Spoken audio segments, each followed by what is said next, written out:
keep going. So they're saying he went eastbound on King Road, then westbound on King Road. So that means he was going back and forth pretty much. So let's pull that up. Okay. It was eastbound on what road? King Road, right? They said. Yeah, you said eastbound on King Road. So King so that Road's would right here. Right. So he's traveling up. Take it up. That would be north. Okay, hold on. Because this is when he was doing his back and forth driving past the house. Oh, this is before. Oh, okay. So, King Road. Oh, so. Or is that after? Go back to the timestamp. Oh, that's right. Let's go back. Suspect 1 is next seen departing the area of the King Road residence. Sorry, my bad. Yeah, we're up here. Yeah. Suspect 1 could be seen entering the area a fourth time. What does that mean, entering the area a fourth time? So, you. Like they said earlier, right?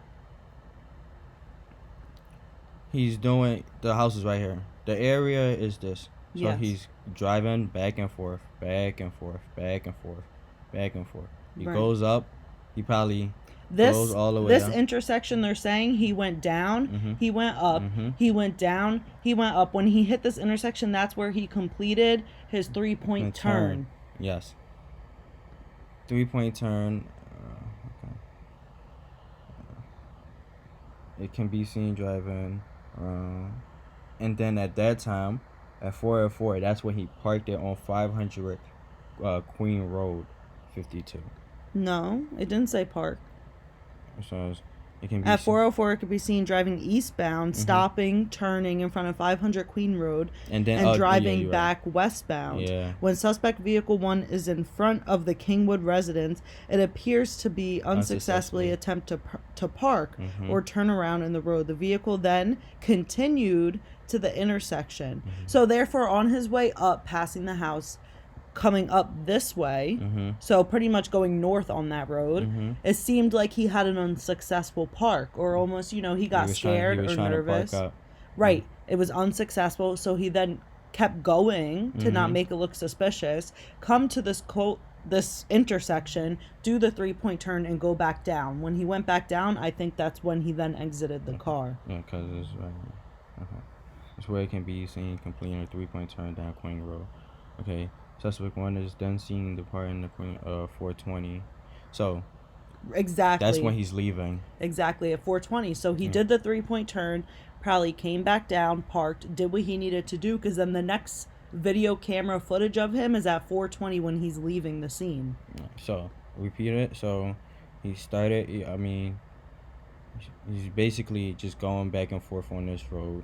Right. He then turns around, comes back here, comes back down, try to park, unsuccessful, goes all the way back out, has to turn around again, to turn back around again, comes back, and then tries to park. And then parks, goes in, and then he's not spotted. And the vehicle is not spotted leaving until 4:20 a.m. Okay, that makes sense. Got that.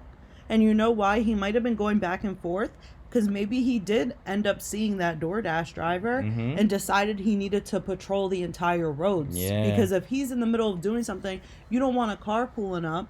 If a car just pulled up when he pulled up to do this terrible act, it's like he needs to make sure that no other cars are coming after. Yeah. So he needs to patrol that entire road so that he has clearance to do what he needs to do. Okay, so it says suspect vehicle was next seen departing on the King Road resident at a high speed, observed traveling southbound on Valentino, Drive, Knowledge, and that's what we showed earlier. Yeah.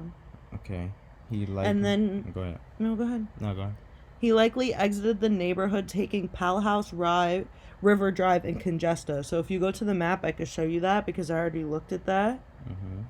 And you are just going to have to zoom out the map a little bit.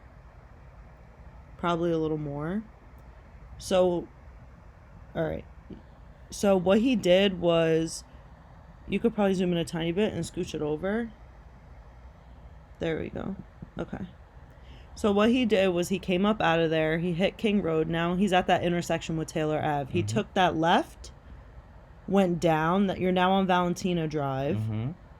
He then took Valentina down, and then took, they said, Conestoga.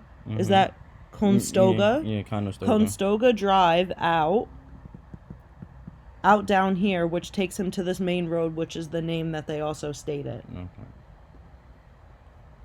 Which is Conestoga Drive to and Pelosi River Drive, which is that main road. Okay. And they're also stating that main road, once you exit that neighborhood, Pelosi Drive is a back way that takes you exactly from that neighborhood all the way to his Pullman campus. Because we know that we saw that the highway did that, right? You hop right on the highway, you take the highway, and you get right to where you need to be. If you look at the map and follow that Palo House River Drive, that's just an entire back way of trees and woods and things like that that take you exactly over to Pullman, where his campus is located. Okay. It's just a longer version. Yeah. So you would cut down and then kind of dip back up. Yeah, I think you just drag and pull it. Yeah, so you want to pull it this way, because that's the neighborhood. So we're following the road. It turns into Sand Drive. And then this would take us all the way. See, you go down. The border. Okay. Oh, okay. So he went down. And then I believe the road dips back up. Yeah. Like he's still going. Keep going. Keep going. Oh. And then it dips back up here. Keep going. And I'll pull you right there. Keep going. And then it dips up, and right up here is where his campus is. So he took that entire long way, hopped where this Bushby area is, and went upward. Whoa. So rather than taking that highway that would take 15 minutes, that back way, it did a complete drop down. And then did a complete, so he went completely south and then completely north, if that makes sense. Okay, so let's recap. He traveled this long road right here. He went all the way down. He purposely went all the way down, all the way, just to come back up.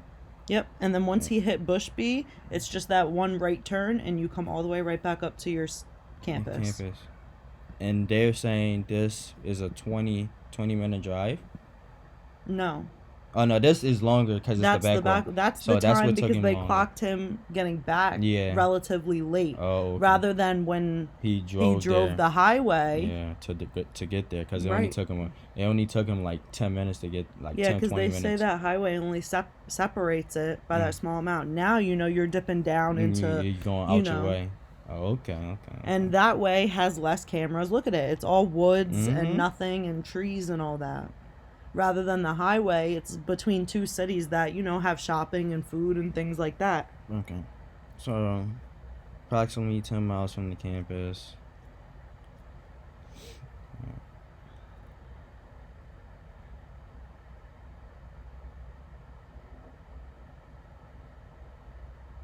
Okay, so then it goes into a traffic stop.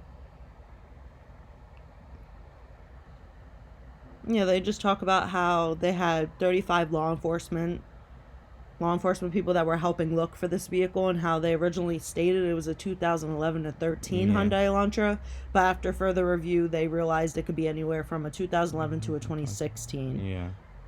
Okay. Right here. We just covered that.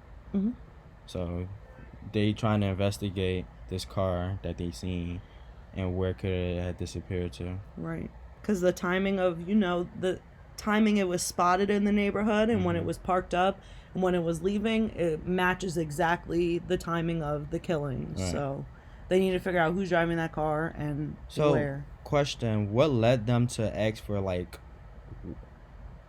people from Pullman, Washington? Like, what led them to ask for Washington State University campus, video footage? Because I think they went around the area of Idaho and Washington.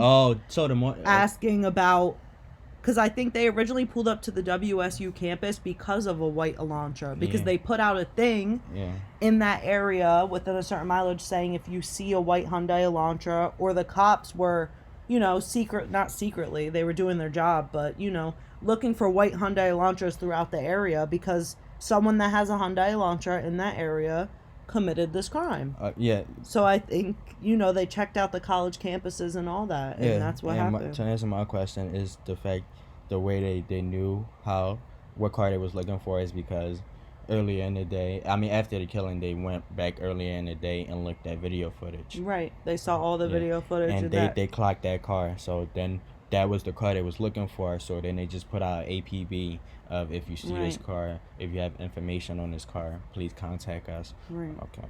So that's what led them to Washington State University campus, because the car at the morning of, a couple hours before the killing was seen on the highway driving to that place. Right. So that's why they went to Washington State. They seen a car that matched that description, driving on the highway from Washington coming into Idaho. Yeah, okay. Especially being that their off-campus house was right below the university, so that's also an advantage, because usually near a university there's a lot more cameras and video footage, just because you have college kids walking around and things like that.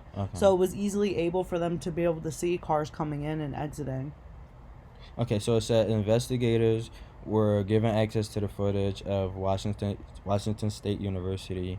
Review included approximately at 2:44 a.m. on November 13th, a white sedan which was consistent with the description of the white Elantra known as suspect vehicle 1 was observed on Washington State University cameras traveling north on Southeast Nevada Street, Northeast Stadium Way at approximately 2:53 a.m. A white sedan, which is so basically at 2:45 on campus footage saw him getting into his car and leaving. Right near the stadium. Yeah. And then at 2:53, it's seen him almost about to turn onto State Route 270, which connects the two. Yeah. So taking the highway with all the camera footage and all that. Yeah. So that's how they was able to connect it.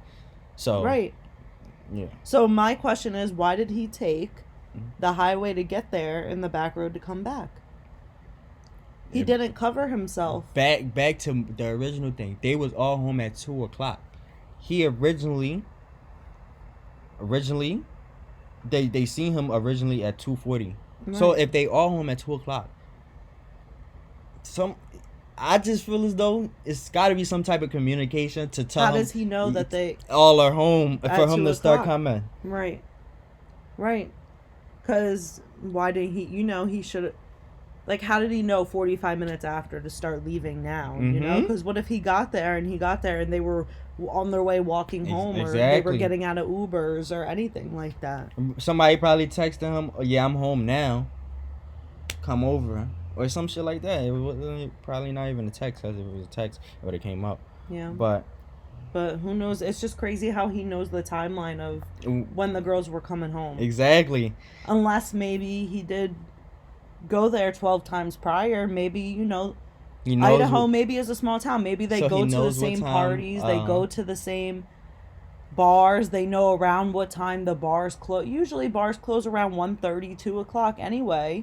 People are leaving, so maybe based off just watching them, that's something that he accumulated with the knowledge.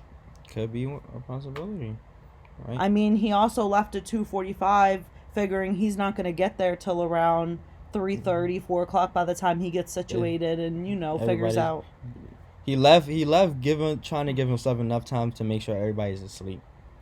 That's what I'm trying to get at. He left to make sure he left at 2:45 to basically ensure that whatever time he get there, he gave them an hour and a half to be asleep. Right.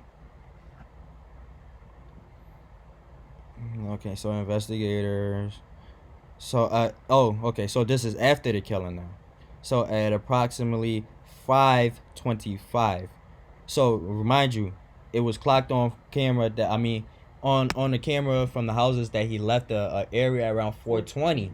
So it took him a whole hour with the back road. Makes sense, because that background you had to drop down and drop back up. Which makes sense, because that back road it takes an hour and an hour and 5 minutes, including the back road, which it only took him 30 minutes to get there.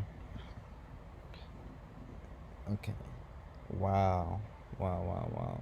So at 4:25, it was seen back on campus. This is fucking crazy. Wait.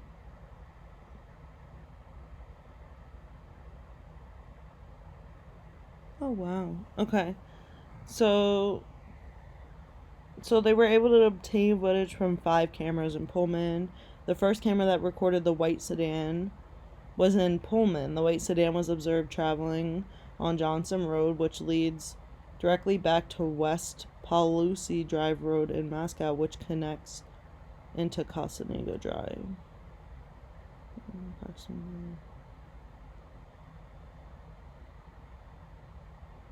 So this is him. This is how he got back.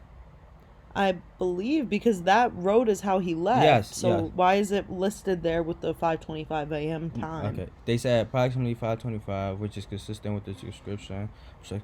Was observed 5 cameras on Pelosi, Washington, and so this is in Washington now, right? At 5 something, it was seen. The first camera that recorded the white sedan was located in Pullman, still in Washington. The white sedan was observed traveling northbound on Johnson Road. So this is him going there. So these are all the cameras. So now that they know what time he got back and around what time he left, now they putting all the cameras together and piecing the sedan. As to how he got there? Yeah, piecing the sedan together. So they said a white sedan is observed traveling northbound onto Johnson Road. Johnson Road led directly back to West Palusi Drive. So, what do we? Because that Palusi Drive was the one that we saw that he took home to get back through the woods. Okay. So where the hell is Johnson Road? I believe it's that road that goes up into WSU. So now let's break it down from this side. Check what road this is, because that's that road that he would take, if he took that long road. Yep. No, that's Johnson Ave, though. They said Johnson Road, not Johnson Ave. If it was Johnson Ave, they would have said that.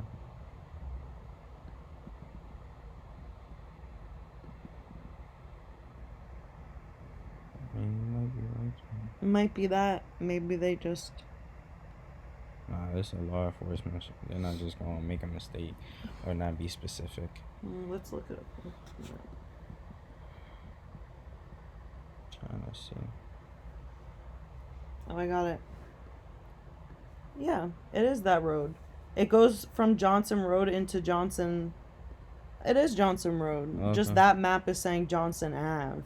Maybe that map is not updated that we're looking. So the first camera was seen traveling northbound. So is that going back home? Yeah, so this must be going back. Yeah, because look, from that crossroad, he would have then had to turn right, and this would be going up north. So this right back here was all fucking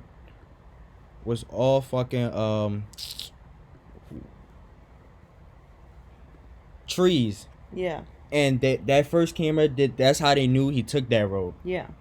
Because they saw him getting onto Johnson Road. And Johnson Road seems as though it has cameras because, look, when you get closer to the campus, it has some, stores and things like that. Mm-hmm.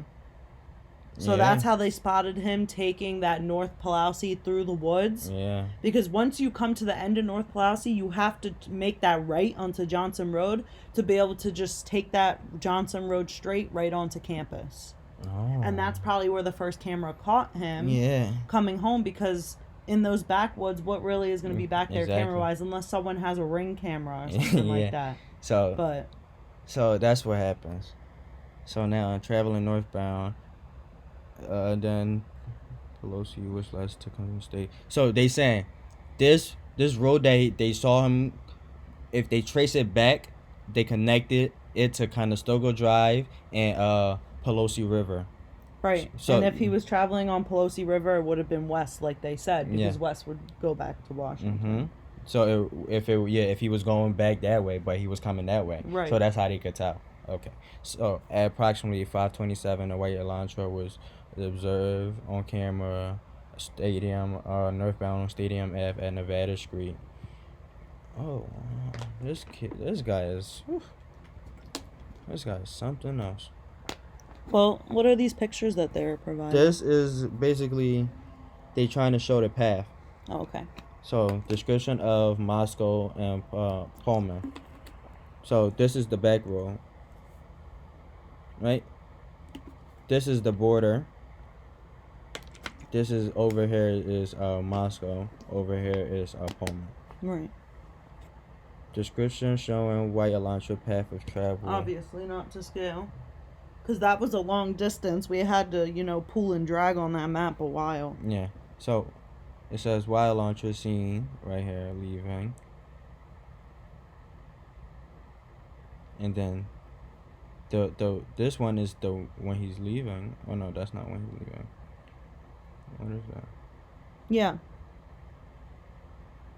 I can't really see this picture though. Yeah, so pretty much what it is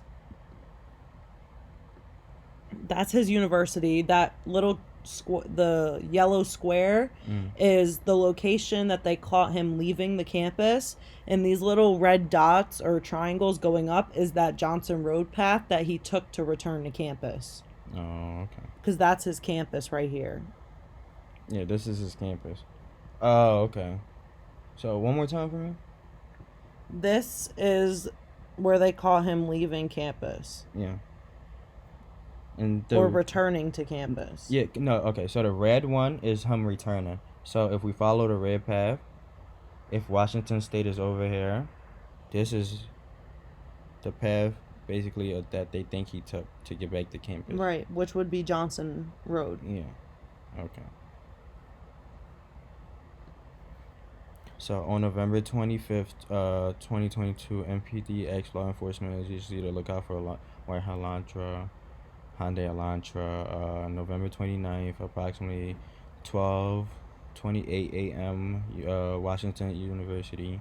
Police. So the campus police saw a white Elantra that was registered at WSU, and he pretty much let the police department know. Yeah, and no, he pretty much ran the plates. Yeah. Right? He ran the plates. Mind you, at this time, they already have witness statements of how the witness BM already gave her his statement of how he passed her and she seen his bushy eyebrows. Right. And his body and all that. So now he runs his license plate and pulls up his driver's license. Right. Through the driver's license, he sees Bryan Kohberger, but the thing that stood out to him was the bushy eyebrows. That's why they assumed it was him. Being that he drive a white Elantra with the bushy eyebrows. A witness said the bushy eyebrows. Okay? Right. And then they just talk about where he lived in his location. Yeah, where the car is registered and the officer. So this is what I'm talking about. When the officer ran his tags and seen his license plate, his driver's license. Right, consistent with the picture. Consistent with the description of the suspect. So further investigation. Body cam reports show. So now they have a suspect. They have a name. They have a face. Now they go back and do research. Did we ever encounter this person? Did this person ever come into police contact? And it shows that body cam footage shows that on August 21st, 2022, Bryan Kohberger was detained in a detained as part of a traffic stop that occurred in Moscow, Idaho, by CPL. Duke. Yeah, so August 21st, way before this even occurred, he had a traffic stop in Moscow, Idaho. That's exactly in the location that these girls got killed. Why was he over there August 21st?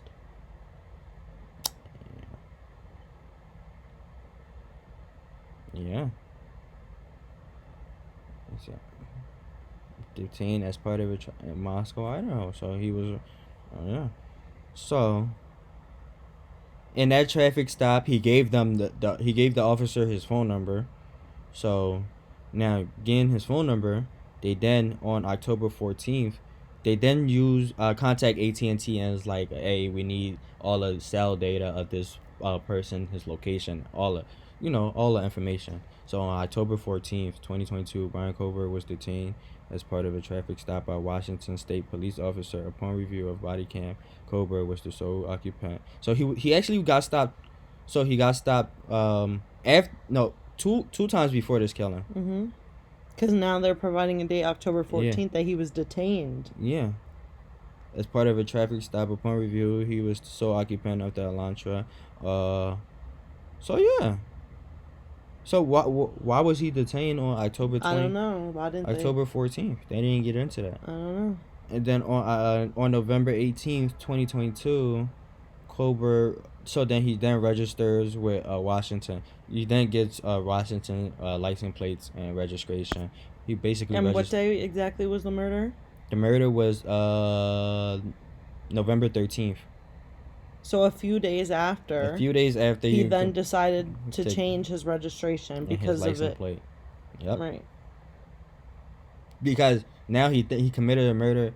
I'm driving out of place. I'm out of town. And I got my vehicle. I got a out of town license plate, and they looking for a white Elantra. To not draw more attention to myself. Let me change. Let me just change and get a state license plate. Right. He thought he was smart. Too little, too late. So that could yeah. fix it. But you're kind of how many days late? Too little, too late. If it occurred on the 13th and you went the 18th, like.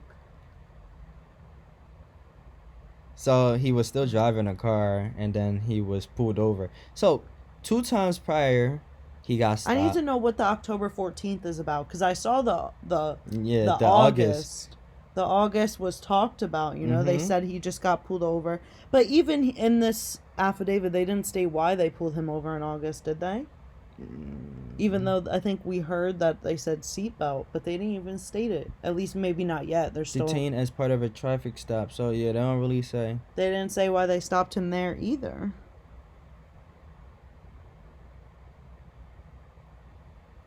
Yeah, they ain't say either. So it's 2 traffic stops. You don't really know Right. why. Okay. We don't know why. We just know he was stopped, Yeah. and both of them he.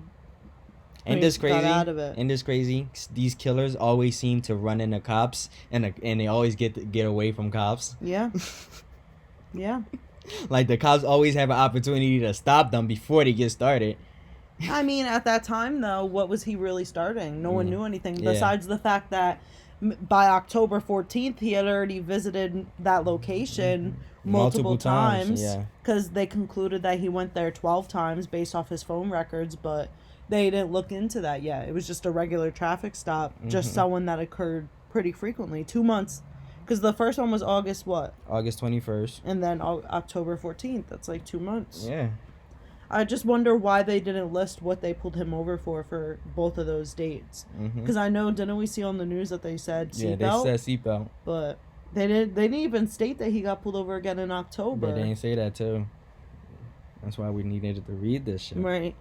Okay, so investigators believe that he was still driving the car because his vehicle was captured on the 13th by a license plate reader in Colorado. His car was stopped on December 15th. So By now he's driving back. This is him driving back. Right, so the 13th, a license plate reader Catch in him in Colorado Colorado. caught him. And then on the 15th, they had a law enforcement In Indiana. stop him in Indiana. And then on the 16th at 2:26 p.m., so in the afternoon, it shows that his Elantra entered in Pennsylvania, Albrightsville, which is his parents' home or his home. Oh, and he was still... Wait, okay, so on December 16th at 2... Surveillance video showed his Elantra in Albrightsville. So he drove back by himself then? Did he? What the hell? No. Is he back from college right now then? December 16th? Yeah. So he started leaving around... December 13th. Yeah, either the 12th or the 13th, because Colorado, I don't know how close that is to Washington. Then he got pulled over the 15th, so 2 days afterward in Indiana. Indiana, I would say, is almost halfway to PA. Yeah, it's right over here. And then the very next day. The very next day, he was then seen in Albrightsville, which is his home. But you see, it says sole occupant of the vehicle. The sole occupant of the vehicle was a white male whose description was consistent with Kohberger. Kohberger has family in Albertsville. Based on right, so they didn't state that his father was with him, but the body cam footage shows that his father is with him. So they didn't put that in there. But maybe when we go down, they might. Yeah. As based on the information provided by WSU, he was a PhD student. He did an interview panel for the Pullman Police Department. We learned that his past education included undergraduate in psychology and cloud-based forensics. These records also show that he wrote an essay when he applied for an internship for the Pullman Police Department in the fall of 2020. So during this time, he was going to this King Road location 12 times, also applied for the police department, also got pulled over twice during the time before everything accumulated. Yep. And his had interest in assisting rural law enforcement agencies with how to better collect and analyze technological data in public safety operations. He also posted a Reddit story which can be found on a website, and he was asking for participation on how to understand emotions and the psychological traits influence decision making when committing a crime.